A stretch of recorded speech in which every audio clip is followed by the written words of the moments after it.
Welcome to a new bit of First Play, no shoes on the carpet please, where we'll be bringing together the funny, touching and occasionally terrifying gaming experiences of game industry types, you lovely viewers and members of the First Play team.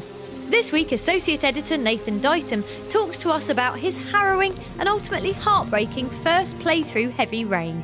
First thing I heard about Heavy Rain really was that it was an immersive storyline, and it was perhaps more involving than other games I've been. And one of the first things I saw was the character of Ethan, who's got these two young sons. And I know that one of the first trailers explained how he sort of tragically was going to lose one of these sons, sort of quite spoilerific. So I knew going in when I first played the game, those early scenes as Ethan, where he's in his big, bright sunshine house, and you're in the back garden with his two kids.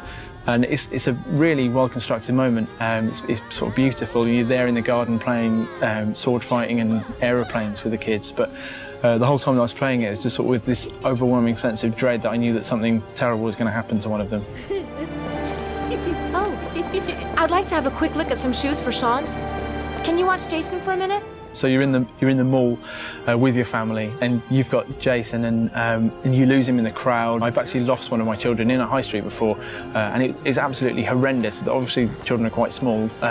It's quite a problem identifying them in a crowd, and emerging into this sort of bustle and not knowing where to look, and just that franticness I thought was brilliantly captured in the game with the way that the on-screen prompts were sort of shaking and vibrating, and they were hard to make out. The whole sequence basically sent me into something like a panic attack. Jason, no!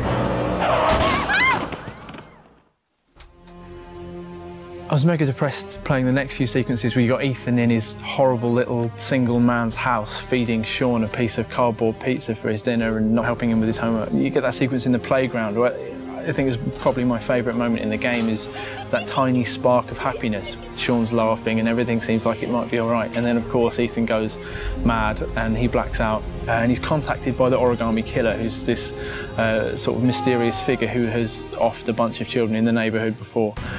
And he sets Ethan a series of trials, and these are sort of moral choice sorts of things. The fourth trial, I remember in particular, is a trial in which you're told to kill a drug dealer, I think it is. It ends up with you in this guy's daughter's bedroom, and he's on his knees begging you, and he's saying, "Look, I'm a father, please don't kill me, what about my daughter?" And again, I didn't even blink, I just did it straight away. And I'm a father too.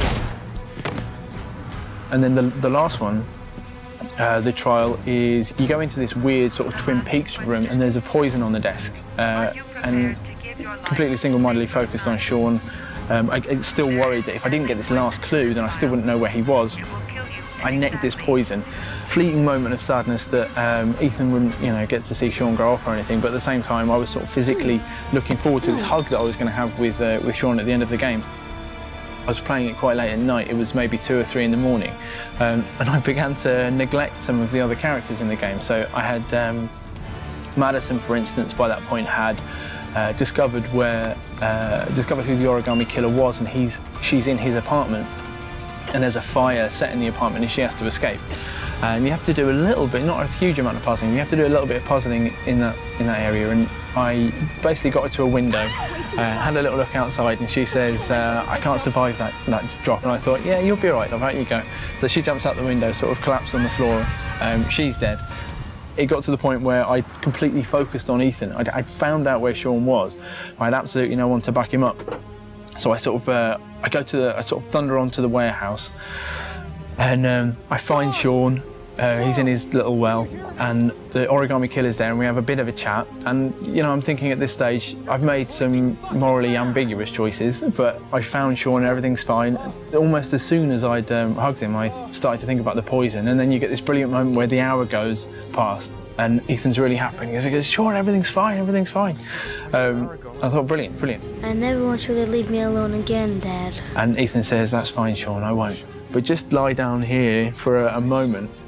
And I go to open the door, and open the warehouse door, and Ethan gets obliterated by sort of the waiting police. There's loads of police marching outside, and he gets shot to bits.